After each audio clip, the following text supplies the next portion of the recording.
تو آخر کار تم نے وہ کر دکھایا جو تم چاہتی تھی۔ دلہن بنی زویا نے چونک کر سر اٹھایا۔ میں نے میں نے کیا کیا ہے؟ اداکاری بند کرو۔ تم بہت اچھی طرح جانتی ہو کہ میں کس بارے میں بات کر رہا ہوں۔ پہلے میرے تایا کو اپنی معصومیت کے جال میں پھنسایا، اور جب وہ مر گئے تو اب میرے باپ کو اپنی بیچارگی دکھا کر دوبارہ اسی گھر کی مالکن بن بیٹھی۔ زویا کے سینے میں جیسے کوئی چیز ٹوٹ گئی۔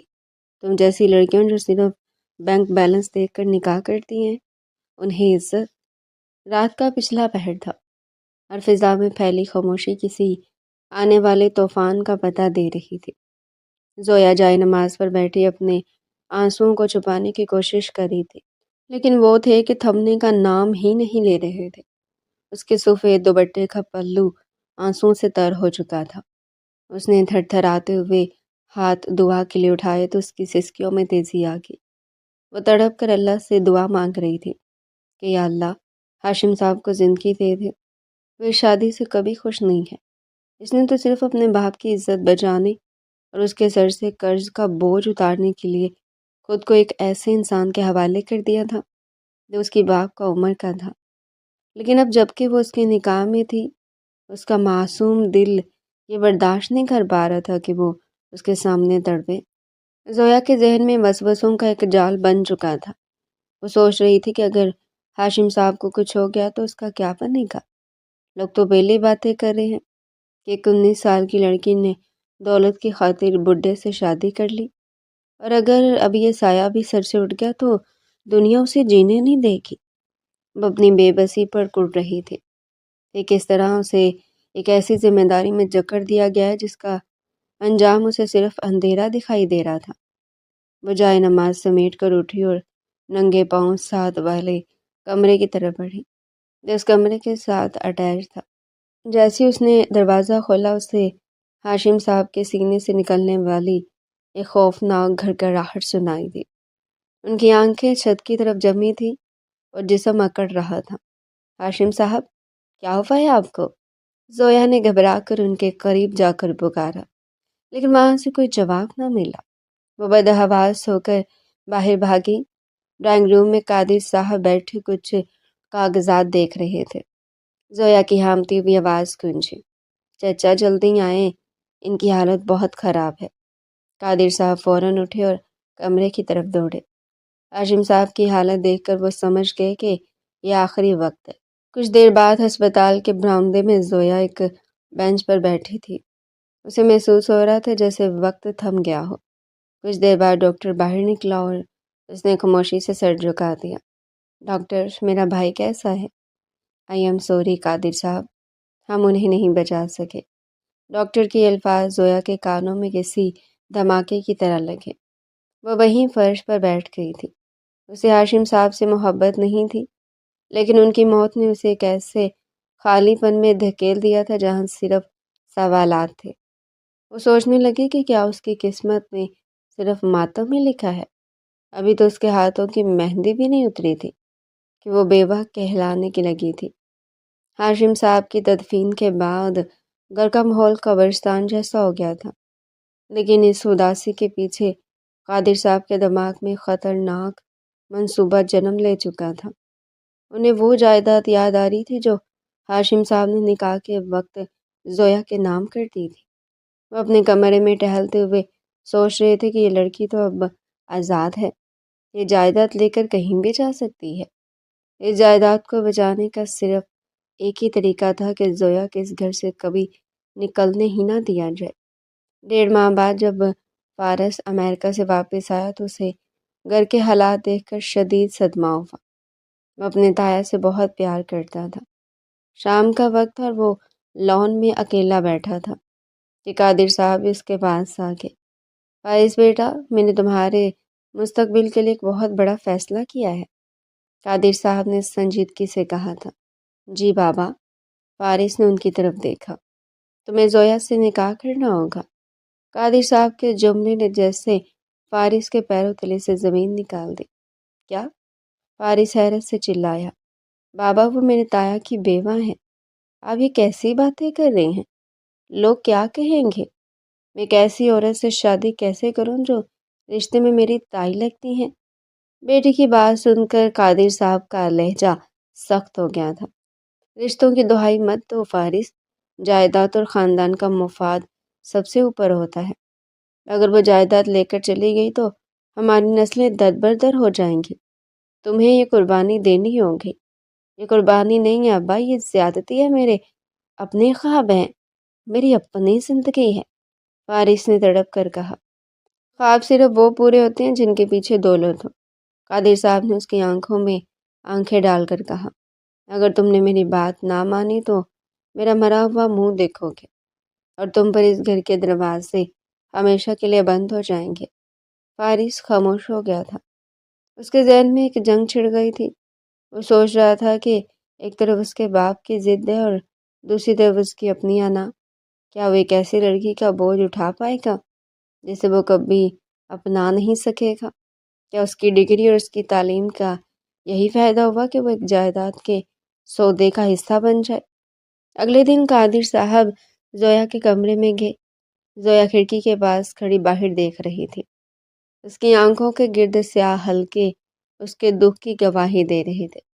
بیٹا زویا، میں تمہارا برا نہیں چاہتا، قادر صاحب نے اس کے سر پر ہاتھ رکھ کر کہا۔ لوگ تمہیں جینے نہیں دیں گے، وہ تمہیں منحوس کہیں گے۔ میں چاہتا ہوں کہ تمہیں ایک سہارا مل جائے۔ میں نے فیصلہ کیا ہے کہ پرسوں جمعہ کو تمہارا نکاح فارس سے ہوگا۔ زویا کو ایسا لگا جیسے کسی نے اس کے دل پر خنجر چلا دیا ہو۔ مگر چچا، میں کیسے؟ ابھی تو ان کی قبر کی مٹی بھی خشک نہیں ہوئی، اور آپ؟ زویا بات ادھوری چھوڑ کر خاموش ہو گئی تھی۔ زویا، میں نے فیصلہ کر لیا اور میری بات کوئی نہیں ٹالتا، بس تم تیار رہنا۔ قادر صاحب اس کی سسکیاں سنے بغیر وہاں سے چلے گئے۔ زویا وہیں قالین پر بیٹھ کر سوچنے لگی کہ اس کی زندگی کیا ایک فٹ بال ہے جسے ہر کوئی اپنی مرضی سے ٹھوکر مار رہا ہے۔ پہلے ایک بوڑھے انسان جس کی خدمت میں اس نے اپنی جوانی داؤ پر لگا دی، اور اب ایک جوان لڑکا جو شاید اس سے نفرت کرے گا۔ اسے لگا جیسے اس کی روح قید ہو گئی ہے۔ وہ سوچ رہی تھی کہ کیا فارس اسے کبھی عزت دے پائے گا یا وہ تاحیات اسے ایک بوجھ ہی سمجھے گا۔ اور آخرکار جمعے کا دن بھی آ گیا۔ نکاح سے کچھ دیر پہلے زویا کچن کی طرف جا رہی تھی کہ راہداری میں اس کا سامنا فارس سے ہوا۔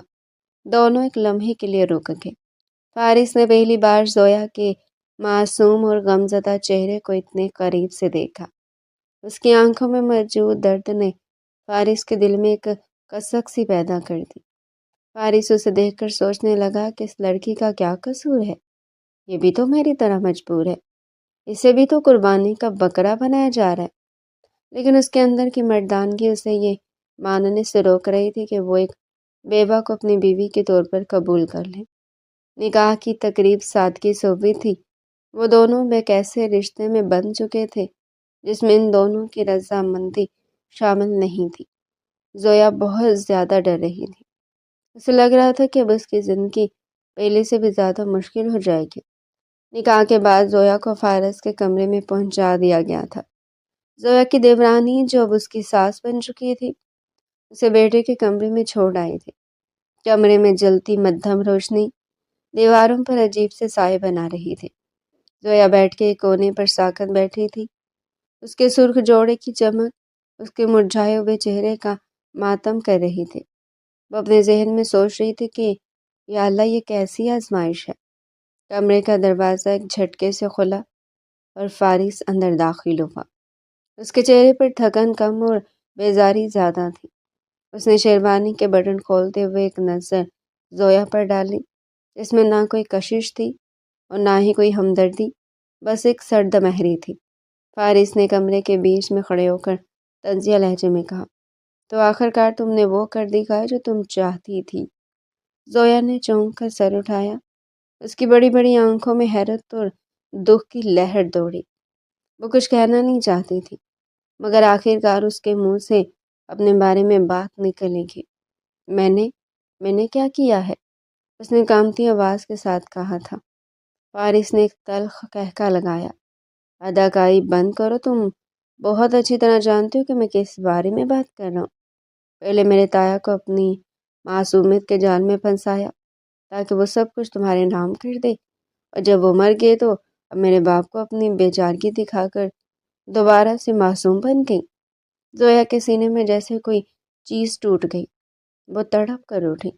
آپ کو یہ سب کہنے کا کوئی حق نہیں ہے۔ آپ کو کیا لگتا ہے کہ میں یہاں خوشی سے بیٹھی ہوں؟ میں نے یہ نکاح صرف اس لیے کیا کیونکہ چچا جان نے مجھ سے ہاتھ جوڑ کر کہا تھا کہ اس گھر کی عزت کا سوال ہے۔ وہ روتے ہوئے بولی تھی۔ وہ اب خود پر مزید قابو نہیں کر سکتی تھی۔ عزت؟ فارس اس کے قریب آیا، اس کی آنکھوں میں غصے کی آنکھ تھی۔ عزت کی بات تمہارے منہ سے اچھی نہیں لگتی۔ تم جیسی لڑکیاں جو صرف بینک بیلنس دیکھ کر نکاح کرتی ہیں، انہیں عزت اور جذبات کا مطلب کیا معلوم؟ تمہیں معلوم ہے تم نے کیا کیا؟ تم نے میری زندگی چھین لی ہے۔ میں امریکہ میں اپنی ایک الگ دنیا بسانے والا تھا، لیکن تمہاری اس جائیداد کی لالچ نے مجھے اس حبس زدہ کمرے میں تمہارے ساتھ بند کر دیا ہے۔ زویا کی آنکھوں سے آنسو بہہ نکلے، لیکن اس بار ان کی بے چارگی نہیں بلکہ غصہ تھا۔ آپ پڑھے لکھے ہیں نا، تو پھر آپ میں اتنی ہمت کیوں نہیں تھی کہ اپنے باپ کو انکار کر دیتے؟ اگر آپ کو اپنی دنیا اتنی ہی عزیز تھی تو آپ کیوں آ گئے اس قید خانے میں؟ صرف اس لیے نہ کہ میں آپ بھی اس جائیداد کو کسی غیر کے ہاتھ میں نہیں دیکھنا چاہتے تھے۔ اگر میں لالچی تو فارسہ آپ بھی کسی قربانی کے بکرے نہیں ہیں۔ فارس کی آنکھیں غصے سے لال ہو گئی۔ اسے زویا کا بازو سختی سے دبوچ لیا۔ تمہاری ہمت کیسے ہوئی مجھ سے اس لہجے میں بات کرنے کی؟ یاد رکھو تم صرف کاغذوں پر میری بیوی ہو۔ میرے دل میں تمہارے لیے کوئی جگہ نہیں ہے اور نہ ہی کبھی ہوگی۔ میں تمہیں اس گھر میں وہ مقام کبھی نہیں دوں گا جس کی تم تمنا کر رہی ہو۔ زویا نے اپنا بازو چھڑانے کی کوشش نہیں کی، وہ بس ساکت کھڑی اسے دیکھتے رہی تھی۔ مجھے آپ سے کسی مقام کی ضرورت نہیں ہے، زویا نے جم کر جواب دیا۔ اس کا لہجہ برف کی طرح ٹھنڈا تھا۔ آپ کو لگتا ہے کہ آپ نے قربانی دی ہے؟ قربانی میں نے دی ہے۔ پہلے میں نے اپنی جوانی ایک ایسے انسان کے نام کر دی جس نے مجھے کبھی چھوا تک نہیں، اور اب میں ایک ایسے شخص کے ساتھ کھڑی ہوں جو مجھے انسان ہی نہیں سمجھتا۔ آپ کو جائیداد چاہیے نا، لے لے سب کچھ، مجھے ایک روپیہ نہیں چاہیے، بس مجھے اس ذلت سے آزاد کر دیں۔ زویا نے اتنی لمبی جذباتی تقریر کی تھی۔ فارس نے حقارت سے اسے دیکھا۔ آزادی اتنی سستی نہیں ہے۔ اب جب تم اس جال میں آ ہی گئی ہو تو اب تڑپنا سیکھو۔ میں تمہیں طلاق دے کر اپنے باپ کا نافرمان نہیں بننا چاہتا، لیکن میں تمہیں وہ زندگی دوں گا کہ تم خود موت کی دعا مانگو گی۔ یہ کہتے ہوئے فارس مڑا اور صوفے کی طرف بڑھ گیا۔ اس بیڈ پر تم سوگی، میں تمہارے ساتھ ایک انچ جگہ بھی شیئر نہیں کرنا چاہتا۔ مجھے تمہارے وجود سے گھن آتی ہے۔ زویا وہیں کھڑی رہی، اس کے کانوں میں فارس کے الفاظ ہتھوڑوں کی طرح بج رہے تھے۔ اسے لگا جیسے اس کے گرد موجود ہوا ختم ہو رہی ہو۔ وہ دھیرے سے بیٹھ کے پائے سے لگ کر فرش پر ہی بیٹھ گئی۔ فارس صوفے پر لیٹ چکا تھا، لیکن اس کی آنکھیں چھت کو گھور رہی تھی۔ وہ بھی اندر ہی اندر جل رہا تھا۔ اسے اس لڑکی کی معصومیت میں چھپی طاقت نے الجھن میں ڈال دیا تھا۔ وہ سوچ رہا تھا کہ اتنی ہمت کہاں سے لاتی ہے۔ اس نے مجھے پلٹ کر جواب دیا۔ اس کی آنکھوں میں ڈر نہیں تھا بلکہ ایک عجیب سا وقار تھا۔ کمرے میں ایک بوجھل خاموشی چھا گئی، جس میں دو انسان ایک دوسرے کے خلاف نفرت کی دیواریں کھڑی کر رہے تھے۔ زویا نے اپنا سر گھٹنوں میں چھپا لیا اور سسکیاں دبا لی۔ اسے معلوم تھا کہ یہ رات تو ابھی شروعات ہے، آنے والے دن اس سے بھی زیادہ کٹھن ہوں گے۔ کھڑکی کے باہری پردوں کی اوٹ سے چھنتی سورج کی پہلی کرن نے جب فارس کے چہرے کو چھوا تو اس کی بوجھل آنکھیں دھیرے سے کھلی۔ کچھ لمحوں کے لیے اسے احساس ہی نہیں ہوا کہ وہ کہاں ہے، لیکن جیسے ہی صوفے کی سختی اور گردن میں ہونے والے درد نے اسے جھنجھوڑا، اسے گزشتہ رات کی تلخ حقیقت یاد آ گئی۔ وہ اٹھ کر بیٹھا اور اچانک اس کی نظر بیڈ کی طرف گئی۔ زویا ابھی تک سو رہی تھی۔ سفید بستر پر اس کا گورا اور معصوم چہرہ کسی خواب جیسا لگ رہا تھا۔ اس کے ماتھے پر بکھری چند لٹیں اس کی سادگی میں اضافہ کر رہی تھیں۔ فارس نہ چاہتے ہوئے بھی صوفے سے اٹھا اور دبے قدموں بیٹھ کے قریب جا کھڑا ہوا۔ اسے غور سے دیکھنے لگا تھا۔ کتنی معصوم دکھتی ہے یہ لڑکی۔ پہلی نظر میں کوئی کہہ نہیں سکتا کہ اس معصومیت کے پیچھے جائیداد کو ہتھیانے والا ایک شاطر دماغ چھپا ہو سکتا ہے؟ کیا واقعی کوئی صرف پیسوں کی خاطر خود کو ایک بڈھے کے حوالے کر سکتا ہے؟ ابھی وہ انہی کی سوچوں میں گم تھا کہ زویا نے پہلو بدلا اور اس کی آنکھیں کھل گئیں۔ سامنے فارس کو اتنا قریب پا کر وہ ایک دم ہڑبڑا کر اٹھ بیٹھی۔ اس کا دل زور زور سے دھڑکنے لگا تھا۔ زویا نے گھبرا کر جلدی سے بیڈ کے پاس گرا، اپنا دوپٹہ اٹھا کر سر پر ٹھیک کیا۔ اس کے ہاتھ لرز رہے تھے اور نظریں زمین میں گڑی تھی۔ فارس فوراً پیچھے ہٹا، اس کے چہرے پر پھر وہی سرد مہری لوٹ آئی تھی۔ اپنے دماغ پر زیادہ زور نہ ڈالو، میں بس یہ دیکھ رہا تھا تم ابھی تک سو رہی ہو یا جاگنے کا ارادہ بھی ہے، فارس نے کرخت لہجے میں کہا۔ تھوڑی دیر بعد فارس بھی پیچھے ہٹ گیا اور زویا بھی چپ چاپ بیڈ سے اتر کر باتھ روم کی طرف چل دی۔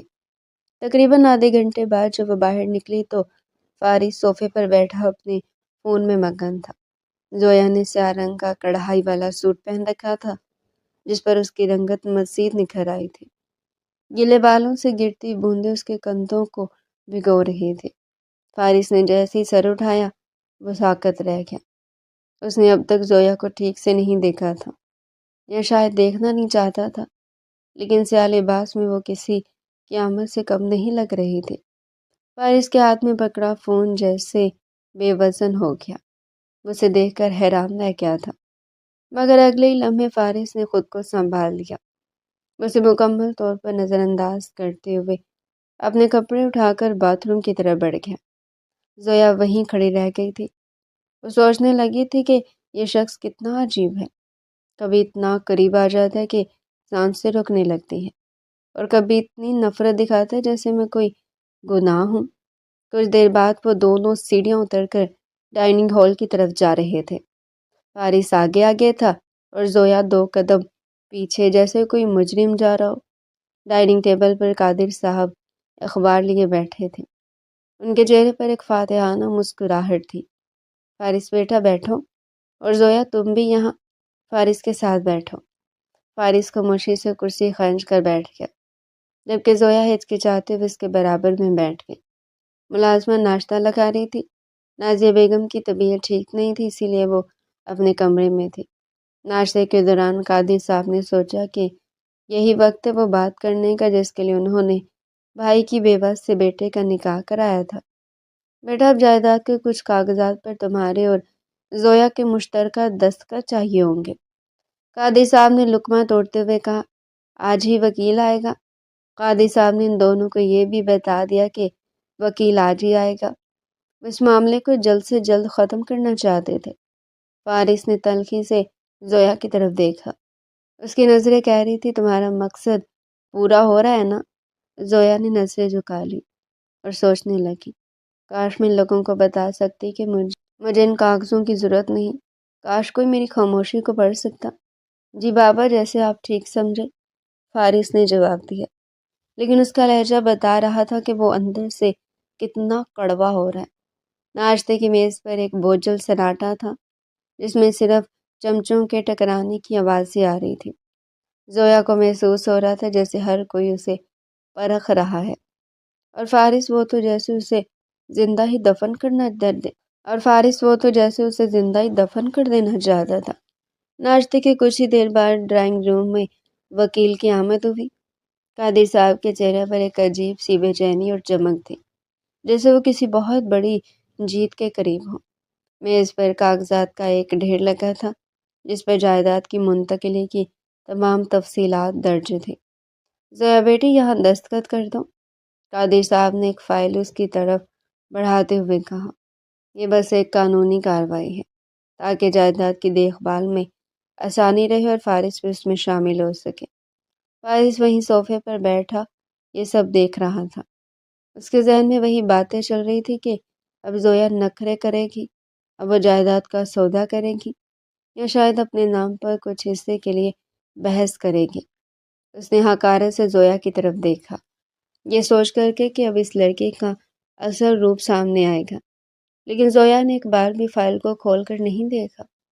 اس نے خاموشی سے قلم اٹھایا اور جہاں جہاں قادر صاحب نے اشارہ کیا وہاں وہاں اپنے دستخط کر دیے۔ اس کے ہاتھ ذرا بھی نہیں لرزے تھے۔ نہ ہی اس کے چہرے پر کوئی افسوس یا ہچکچاہٹ تھی۔ اس نے سب کچھ ان کے نام کر دیا تھا، جیسے وہ کاغذ ردی کے ٹکڑے ہوں۔ فارس یہ دیکھ کر حیران رہ گیا۔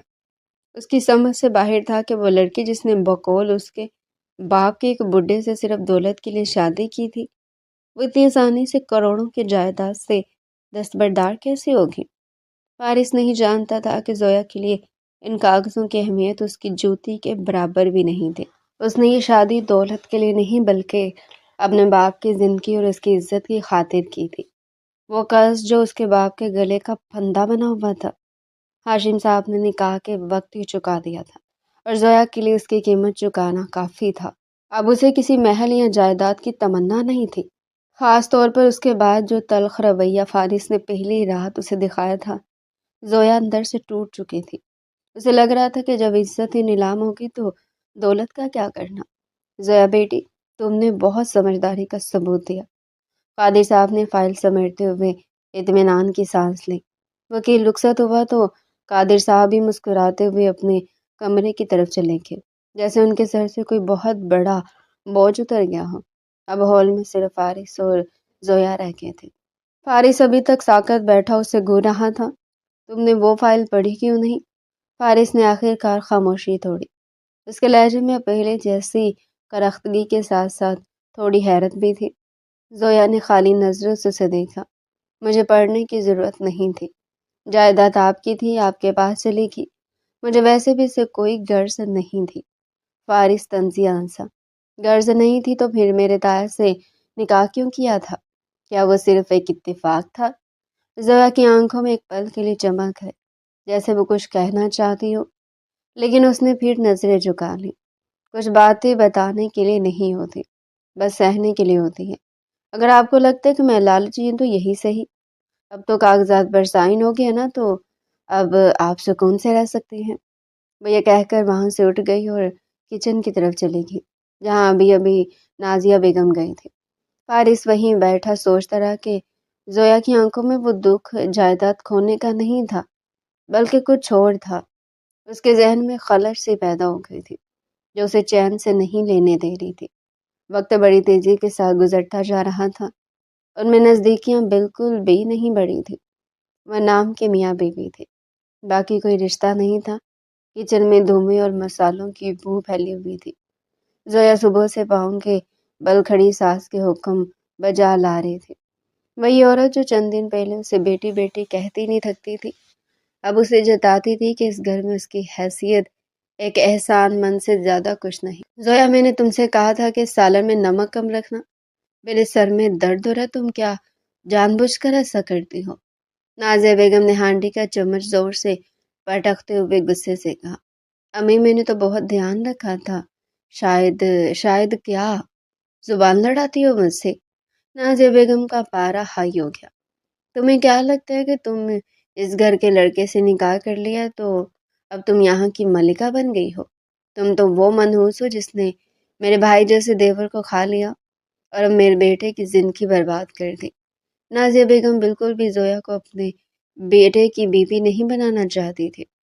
انہوں نے شوہر کو بھی بہت سمجھایا تھا کہ پاگل سی لڑکی ہے، اسے ایسی جائیداد نام کروا لو، نکاح کروانے کی کیا ضرورت ہے؟ مگر قاضی صاحب نے نکاح ہی کروا دیا تھا۔ زویا کی آنکھوں میں آنسو بھر آئے تھے۔ میں نے کسی کی زندگی برباد نہیں کی، میں تو خود… اس سے پہلے کہ زویا اپنی بات مکمل کرتی، نازیہ بیگم کا ہاتھ فضا میں لہرایا اور ایک بھرپور تھپڑ زویا کے گال پر رسید ہوا۔ تھپڑ کی گونج پورے کچن میں سنائی دی تھی۔ زویا کا سر چکرا گیا اور اس نے اپنا گال تھام لیا۔ اسی وقت فارس کچن کے دروازے کے پاس سے گزر رہا تھا۔ اس کے قدم وہیں رک گئے۔ اسے اپنی ماں کا اٹھا ہوا ہاتھ اور زویا کا جھکا ہوا سر دیکھ لیا تھا۔ اس کا جی چاہا کہ اندر جا کر اپنی ماں کو روکے، لیکن اس کی انا نے اسے روک دیا۔ وہ خاموشی سے وہاں سے ہٹ گیا، لیکن وہ منظر اس کی آنکھوں کے سامنے سے نہیں ہٹ رہا تھا۔ اسے زویا کی وہ سسکی سنائی دے رہی تھی جو اس نے دبانے کی کوشش کی تھی۔ رات کا وقت تھا، کمرے میں خاموشی کا راج تھا۔ فارس صوفے پر لیٹا ہوا تھا، لیکن اس کی آنکھیں بند نہیں ہو رہی تھی۔ وہ بار بار زویا کو دیکھ رہا تھا، جو بیٹھ کے کونے پر لیٹی ہوئی تھی۔ شاید وہ رو رہی تھی، کیونکہ اس کے کندھے ہلکے ہلکے لرز رہے تھے۔ فارس کے دل میں ایک عجیب سی کسک اٹھی۔ وہ سوچنے لگا کہ کیا میں واقعی اس کے ساتھ زیادتی کر رہا ہوں؟ جائیداد تو اس نے ایک پل میں دے دی، میری ماں اسے تھپڑ ماری اور یہ خاموش ہے۔ اگر یہ لالچی ہوتی تو اب تک گھر سر پر اٹھا لیتی۔ اس کا جی چاہا کہ اٹھ کر اس کے قریب جائے اور پوچھے کہ اسے درد تو نہیں ہو رہا، لیکن پھر اسے اپنا وہ عہد یاد آ گیا کہ وہ اسے کبھی قبول نہیں کرے گا۔ وہ کروٹ بدل کر دوسری طرف منہ کر کے لیٹ گیا، لیکن نیند اس کی آنکھوں سے کوسوں دور تھی۔ کچھ دن اسی طرح تلخیوں میں گزر گئے۔ فارس اور زویا کے درمیان صرف ضروری بات ہوتی تھی، لیکن فارس اب لاشعوری طور پر زویا کی حرکات و سکنات پر نظر رکھنے لگا تھا۔ دوپہر کا وقت تھا، زویا لائبریری میں ہاشم صاحب کی کچھ کتابیں ٹھیک کر رہی تھی کہ فارس اچانک اندر داخل ہوا۔ زویا ایک اونچے شیلف سے کتاب اتارنے کی کوشش کر رہی تھی کہ اس کا پاؤں پھسلا، وہ گرنے والی تھی کہ فارس نے تیزی سے آگے بڑھ کر اسے سنبھال لیا۔ زویا کا جسم فارس کے مضبوط بازوؤں میں تھا اور اس کا ہاتھ فارس کے کندھے پر ٹچ ہوا۔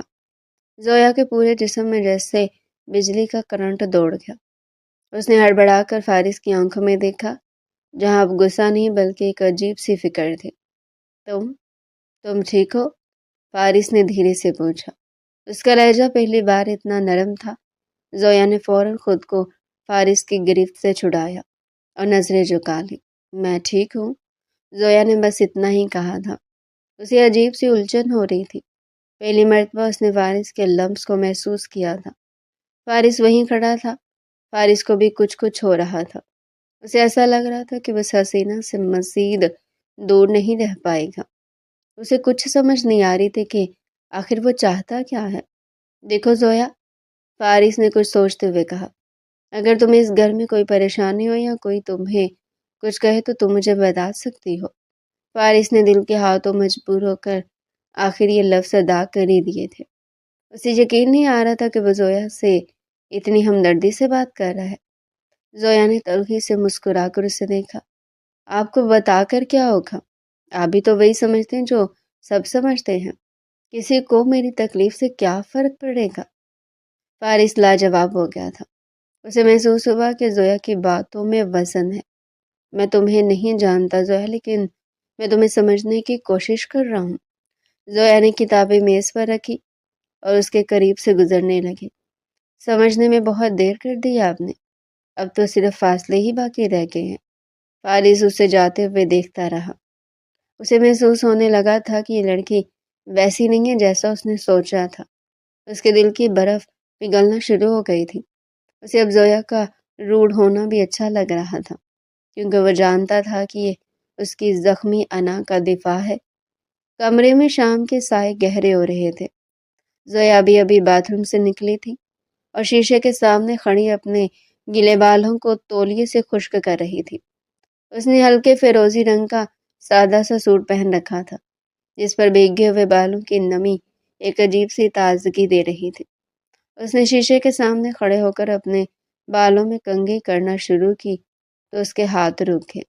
وہ شیشے میں اپنے ہی عکس کو دیکھ کر سوچنے لگی تھی کہ کیا واقعی میری زندگی کا حاصل بس یہی کمرہ اور یہ خاموشیاں ہیں؟ یہ شخص جو میرا شوہر ہے وہ میرے قریب سے گزرتا ہے تو سانسیں کیوں رکنے لگتی ہیں؟ وہ جتنا سخت ہے، جتنا روڈ ہے، میرا دل اس کی طرف اتنا ہی کیوں کھینچتا ہے؟ وہ سوچ رہی تھی اور پھر وہ خود کو سمجھانے لگی، زویا سنبھل جاؤ، وہ تمہیں صرف ایک بوجھ سمجھتا ہے، اسے تم سے کوئی لینا دینا نہیں۔ وہ بھی وہیں پر کھڑی تھی کہ اسی وقت دروازہ کھلا اور فارس اندر داخل ہوا۔ زویا کے بال اس کے چہرے پر بکھرے ہوئے تھے اور وہ انہیں سمیٹنے کی کوشش کر رہی تھی۔ فارس کی نظر جیسے ہی شیشے میں موجود زویا کے عکس پر پڑی، اس کے قدم وہی منجمد ہو گئے۔ کھڑکی سے آنے والی سورج کی آخری کرنیں اس کے چہرے پر پڑ رہی تھی، جس سے وہ کسی اپسرا جیسی لگ رہی تھی۔ فارس کا دل زور سے دھڑکا، وہ اسے دیکھ کر دنگ رہ گیا۔ یا اللہ، کوئی اتنا خوبصورت کیسے ہو سکتا ہے؟ وہ منہ ہی منہ میں بولا تھا۔ اس کی ہڑبڑاہٹ زویا تک نہیں پہنچی تھی۔ وہ چاہ کر بھی اپنی نظریں ہٹا نہیں پا رہا تھا۔ زویا نے آئینے میں فارس کو خود کو گھڑتے ہوئے دیکھا تو اس کے ہاتھ سے کنگھی چھوٹ کر نیچے گر گئی۔ وہ ہڑبڑا کر مڑی اور اپنا دوپٹہ سنبھالنے لگی۔ آپ آپ کب آئے؟ زویا نے نظر جھکا کر پوچھا۔ اس کے گالوں پر ہلکی سی سرخی دوڑ گئی تھی۔ فارس نے کھنکار کر اپنا گلا صاف کیا اور خود کو سنبھالنے کی کوشش کی۔ ابھی آیا ہوں کیا؟ اب مجھے اپنے کمرے میں آنے کے لیے تم سے اجازت لینی پڑے گی۔ اس کا لہجہ وہی پرانا اور سخت تھا، حالانکہ دل میں کچھ اور ہی چل رہا تھا۔ زویا نے جھک کر کنگھی اٹھائی۔ اسی وقت فارس بھی اسے اٹھانے کے لیے آگے بڑھا تھا۔ دونوں کے ہاتھ ایک دوسرے سے ٹچ ہو گئے۔ ایک لمحے کے لیے جیسے وقت رک گیا۔ فارس کا گرم ہاتھ زویا کی ٹھنڈی انگلیوں سے ٹکرایا تو دونوں کو ایسا لگا جیسے جسم میں بجلی کی لہر دوڑ گئی ہو۔ زویا نے فوراً اپنا ہاتھ پیچھے کھینچ لیا اور فارس بھی اٹھ کھڑا ہوا۔ اس کے چہرے پر ایک عجیب سی الجھن تھی۔ تم اتنی ڈرتی کیوں ہو مجھ سے؟ میں نے تمہیں مارا تو نہیں ہے؟ زویا نے ہمت جمع کی اور اس کی آنکھوں میں دیکھ کر کہا، آپ کا لہجہ کسی مار سے کم نہیں ہے۔ آپ مجھے انسان نہیں سمجھتے، صرف ایک مجرم سمجھتے ہیں جس نے آپ کی زندگی برباد کر دی، تو پھر میں کیوں نہ ڈروں؟ فارس کو اس کی بات چبھ گئی تھی۔ تم جتنی خاموش دکھتی ہو تمہاری زبان اتنی ہی تیز ہے۔ زویا پیچھے ہٹی، یہاں تک کہ وہ دیوار سے جا لگی۔ فارس اس کے بالکل قریب آ گیا تھا۔ اسے زویا کے بالوں سے اٹھنے والی بھینی بھینی خوشبو اپنی طرف کھینچ رہی تھی۔ آپ اتنے روڈ کیوں ہیں؟ کیا آپ کو کبھی کسی پر ترس نہیں آتا؟ کیا آپ کو نہیں دکھتا کہ میں بھی ایک جیتی جاگتی انسان ہوں؟ زویا نے ہمت کر کے وہ الفاظ بڑی مشکل سے ادا کیے تھے جو بار بار اس کے دماغ میں آ رہے تھے۔ فارس نے اس کی آنکھوں میں دیکھا جہاں آنسو تیر رہے تھے اور اس کا دل پسیجنے لگا۔ مجھے سب دکھتا ہے زویا، لیکن میرا ذہن مجھے وہ دیکھنے نہیں دیتا جو میرا دل دیکھنا چاہتا ہے۔ اس کے چہرے کے اتنا قریب تھا کہ زویا اس کی گرم سانسیں اپنے ماتھے پر محسوس کر سکتی تھی۔ وہ اسے غور سے دیکھنے لگی اور سوچنے لگی کہ یہ شخص کتنا پرکشش ہے۔ اس کی آنکھوں میں جو سختی ہے، کاش میں اسے پگھلا سکتی۔ فارس نے اپنا ہاتھ دیوار پر زویا کے سر کے پاس رکھا۔ اگر میں بدلنا چاہوں تو کیا تم مجھے موقع دو گی؟ اس کی آواز اب سرگوشی میں بدل چکی تھی۔ زویا کا دل ڈوبنے لگا۔ موقع؟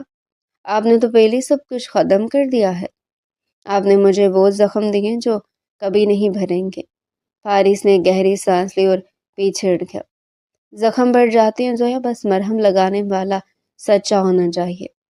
وہ یہ کہہ کر واش روم کی طرف بڑھ گیا، لیکن اس کے جانے کے بعد ہی زویا وہیں دیوار سے لگی کھڑی رہی۔ اس کا دل اب بھی بے ترتیب دھڑک رہا تھا۔ وہ سوچنے لگی کہ کیا یہ وہی فارس ہے جو مجھ سے نفرت کرتا تھا؟ کیا یہ واقعی بدل رہا ہے یا یہ میری کوئی نئی آزمائش ہے؟ اسی رات جب وہ دونوں الگ الگ جگہوں پر لیٹے ہوئے تھے، فارس بار بار زویا کی طرف دیکھ رہا تھا اور زویا کی نظریں چھت پر جمی تھی۔ ان کے درمیان اب بھی خاموشی تھی، مگر اس بار وہ خاموشی تلخ نہیں تھی۔ اگلی صبح گھر میں ایک عجیب سی گھٹن تھی۔ فارس ابھی سیڑھیوں سے اتر ہی رہا تھا کہ اسے کچن سے اپنی ماں کی اونچی آواز سنائی دی۔ وہ وہیں رک گیا اور چھپ کر دیکھنے لگا۔ تم سے ایک کام ٹھیک سے نہیں ہوتا۔ میں نے کہا تھا کہ یہ برتن ابھی کے ابھی صاف ہونے چاہیے۔ نازیہ بیگم نے زور سے ایک پلیٹ فرش پر پٹکی جو کرچی کرچی ہوگی۔ تمہارے باپ نے تمہیں یہاں عیش کرنے کے لیے نہیں بھیجا تھا، اس نے تو تمہیں بیچا ہے تاکہ اپنا قرضہ اتار سکے۔ زویا کے ہاتھوں سے کپڑا گر گیا۔ اس کی آنکھوں میں ضبط کے تمام بندھن ٹوٹ گئے۔ امی، آپ جتنا چاہے مجھ سے کام کروا لیں، مجھے برا بھلا کہہ لیں، لیکن میرے باپ کی مجبوری کا مذاق نہ اڑائیں۔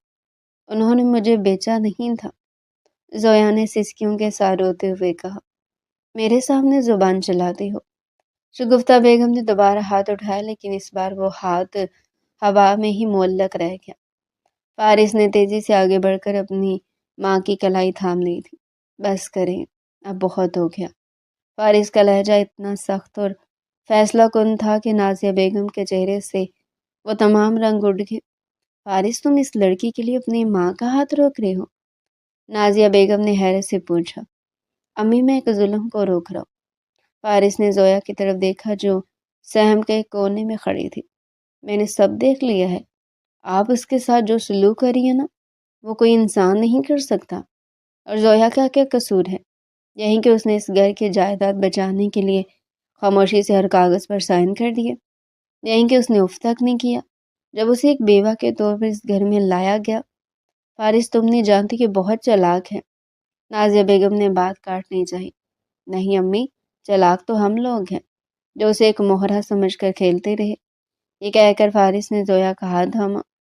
زویا اب اس کچن میں کوئی کام نہیں کرے گی، وہ اس گھر کی بہو اور میری بیوی ہے، اور آج سے اسے وہی عزت ملے گی جس کی وہ حقدار ہے۔ فارس زویا کو کھینچتا ہوا اوپر کمرے میں لے آیا۔ کمرے کا دروازہ بند کرتی زویا پھوٹ پھوٹ کر رو دی۔ آپ نے یہ سب کیوں کیا؟ آپ تو مجھ سے نفرت کرتے تھے نا، آپ کو تو میرے وجود سے گھن آتی تھی، زویا نے سسکیوں کے درمیان پوچھا۔ فارس اس کے سامنے گھٹنوں کے بل بیٹھ گیا اور اس کے دونوں ہاتھ اپنے ہاتھوں میں لے لیا۔ مجھے معاف کر دو زویا، میں اپنی انا کا قیدی تھا۔ مجھے لگا تھا کہ تم صرف دولت کے لیے سب کر رہی ہو، لیکن میں نے دیکھا کہ تم نے تو اپنی روح تک اس گھر کے نام کر دی، اور میں اندھا بنا رہا۔ زویا نے نظر اٹھا کر اسے دیکھا۔ اس کی آنکھوں میں اب وہ پرانی سختی نہیں تھی، بلکہ ایک عجیب سی تڑپ تھی۔ کیا آپ سچ کہہ رہے ہیں؟ اس کی بات پر فارس نے اس کی ہتھیلی پر بوسہ دیا۔ تم جائیداد کی بھوکی نہیں ہو، تم تو محبت کی پیاسی ہو، اور میں وعدہ کرتا ہوں کہ میں تمہیں اپنی اتنی محبت دوں گا کہ تم اپنے پرانے سارے دکھ بھول جاؤ گی۔ مجھے اس خوبصورت چہرے پر اب آنسو نہیں، مسکراہٹ چاہیے۔ زویا کے دل کا بوجھ جیسے ہلکا ہو گیا۔ فارس، میں نے کبھی جائیداد نہیں چاہی تھی، میں نے تو صرف ایک سہارا چاہا تھا۔ دونوں کی نظریں ملی تو وقت جیسے تھم گیا۔ فارس نے اسے اپنے سینے سے لگا لیا۔ زویا کو پہلی بار محسوس ہوا کہ وہ ایک محفوظ پناہ گاہ میں ہے، جہاں اب اسے کوئی دکھ نہیں پہنچا سکے گا۔ کچھ ہفتے گزر گئے، گھر کا ماحول اب بالکل بدل چکا تھا۔ قاضی صاحب بھی زویا کی قربانی اور فارس کی بدلی ہوئی حالت دیکھ کر خوش تھے۔ نازیہ بیگم نے بھی آہستہ آہستہ اپنی غلطی کا احساس کر لیا تھا، کیونکہ زویا نے ان سے کبھی کوئی بدلہ نہیں لیا، بلکہ اپنی خدمت سے ان کا دل جیت لیا تھا۔ شام کا وقت تھا، وہ دونوں چھت پر کھڑے غروب آفتاب کا منظر دیکھ رہے تھے۔ فارس نے زویا کے گرد اپنے بازو پھیلائے اور اسے اپنے قریب کر لیا۔ پتہ ہے زویا، میں نے سوچا تھا کہ میں کبھی کسی بیوہ سے شادی نہیں کروں گا، لیکن مجھے کیا معلوم تھا کہ وہ بیوہ میری زندگی کی سب سے بڑی سچائی بن جائے گی۔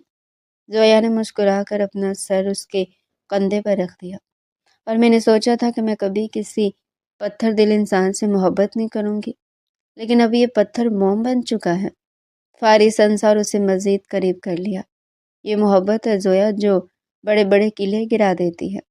ہم اب ہمیشہ ساتھ رہیں گے، ایک نئی شروعات کے ساتھ۔